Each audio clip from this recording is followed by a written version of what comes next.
Hey you guys, I just want to do a quick formative lesson. It's not going to take you guys very long, but I find that when I was starting to work on my summative that these skills were pretty necessary to really make something great. So I'm just going to throw this in here. It won't take you long. So I searched up Kandinsky circles. Okay, so we're going to use these concentric circles. And what I'm going to do, you can choose whichever one that you want for inspiration. What we're going to use is actually the eyedropper tool to get color. So I'm just going to go in and right click, hit copy, and then I'm going to come back to Illustrator. In Illustrator, I'm going to set up a new 5x5 artboard, one artboard. We're going to call this Circle Alignment and Color Practice. Eyedropper. Let's put, instead of color, let's put eyedropper, because that is the name of our tool. Circle Alignment and Eyedropper Practice. We're going to go ahead and hit create.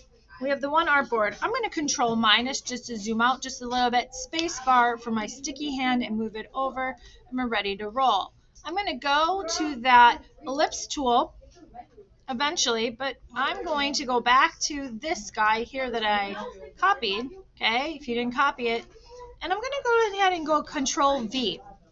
It's going to be huge. I'm going to hit control minus. I'm going to make sure that I'm using my selection tool, hold down shift, and I'm just going to pull it off of my canvas, sticky hand, and I can make it a little bit smaller. Once again, hold down shift, and there we go. I'm going to make 1, 2, 3, 4, 5, 6 different circles. I know that his are very organic, but for us, I'm just going to go ahead and show you how to do that. I'm going to hold down, okay, shift, and I'm just going to throw a color in it for you right now, okay? And then I'm just going to hold down Alt. It'll make a new copy of it. And again, I'm going to throw a color in there. All right. And there we go. And I'm going to keep doing this. Hold down Alt, resize. They can be all different sizes and whatnot. Okay. If something happens, okay, and you need this one or something to come above, whatever it is, ordering, if you right click, you can put bring to front, okay, and that will change your order. So if you're like, oh, I need another one, so let's say that I'm going to send backwards. Let's say I want to put another big one underneath there. Hold down Alt, make it a little bit smaller. That would be the smarter way to do it. I would make that smaller one. Okay, use your arrow keys. Don't worry about alignment right now.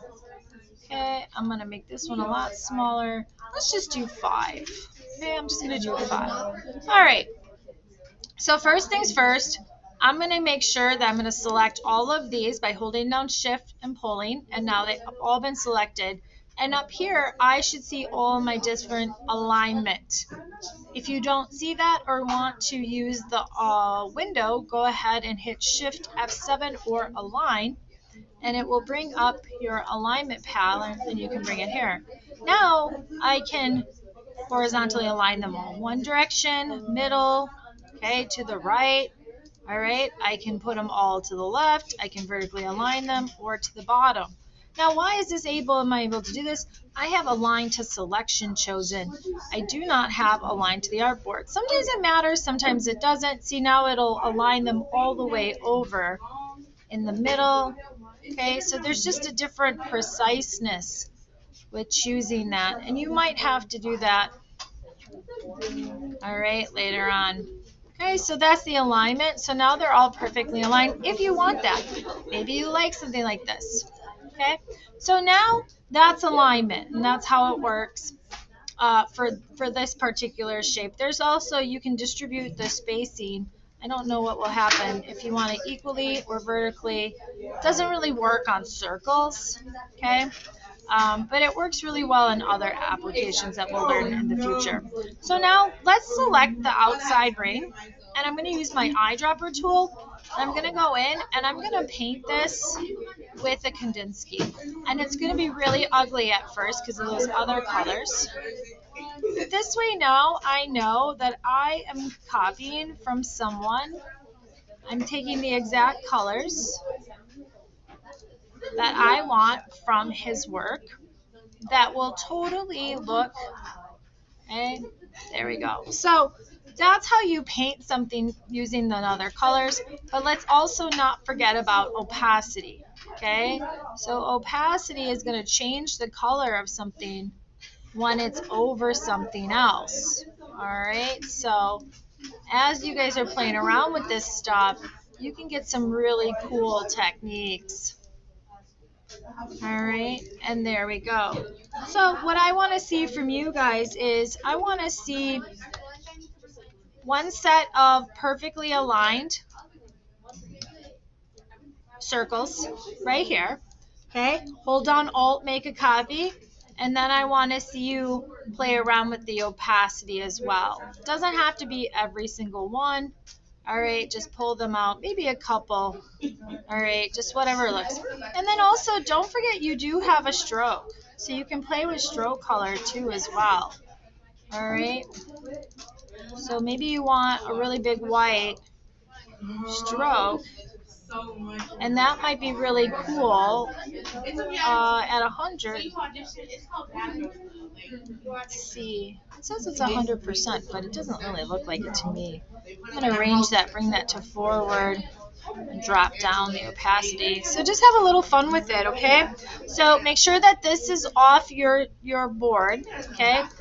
You can right-click and group everything so it moves together very easily. All right, and then hold down Shift and resize it. Alt to make two copies. All right, but all I want to see is perfectly aligned circles, and then you pulling them apart and playing with transparency. These are the two things I want to see in addition to you using a Kandinsky painting for your work. All right, when we're all said and done, we'll hit save. It's going to save it to the cloud, okay? And then we're going to export it as a PNG. Make sure you use your artboards because there's stuff off of the artboards. All right, transparent, and there we go.